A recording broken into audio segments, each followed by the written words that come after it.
Hi అండి. Welcome back to my channel. ఈరోజు మన కిచెన్లో ఒక మంచి స్నాక్ ఐటెం తయారు చేస్తున్నానండి.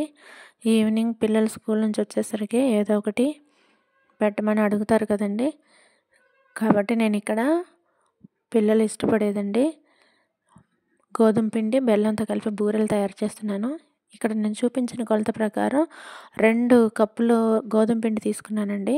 ఈ గోధుమ పిండి అయితే నేను గోధుమలు తీసుకొని మరాడించిందండి. చాలా మెత్తగా ఉందండి పిండి అయితే.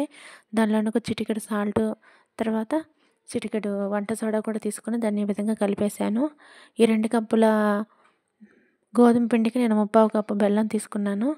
దాన్ని ఒక బౌల్లోకి తీసుకొని 1 కప్పు వాటర్ వేసుకొని బెల్లాన్ని కరిగించే వరకు మాత్రమే హీట్ చేసుకోవాలండి. బెల్లం కరిగిపోయిన తర్వాత తీసేయాలి. ఆ బెల్లం వాటర్లోకి నేను కొంచెం ఇలాచీ కూడా వేసాను అన్నమాట. ఈ విధంగా కరిగిపోయిన బెల్లం వాటర్ని కొంచెం వేడిగా ఉన్నప్పుడండి ఈ పిండిలో వేసుకొని దీన్ని చపాతీ పిండిలాగా రుద్దుకోవాలన్నమాట.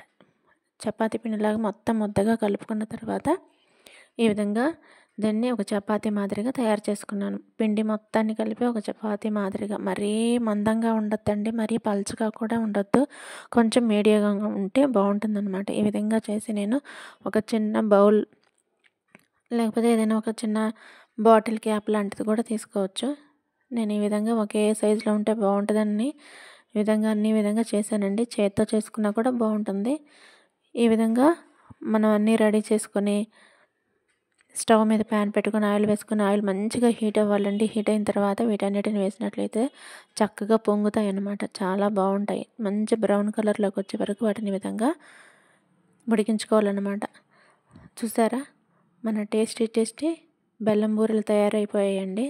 చాలా బాగుంటుంది. పిల్లలు చాలా ఇష్టపడతారు. తప్పకుండా ట్రై చేయండి. మన ఛానల్ని చూసే వాళ్ళు దయచేసి సపోర్ట్ చేయండి, సబ్స్క్రైబ్ చేయండి, షేర్ చేయండి, లైక్ చేయండి, కామెంట్ చేయండి. చాలా మెత్తగా వచ్చాయండి. Thank you.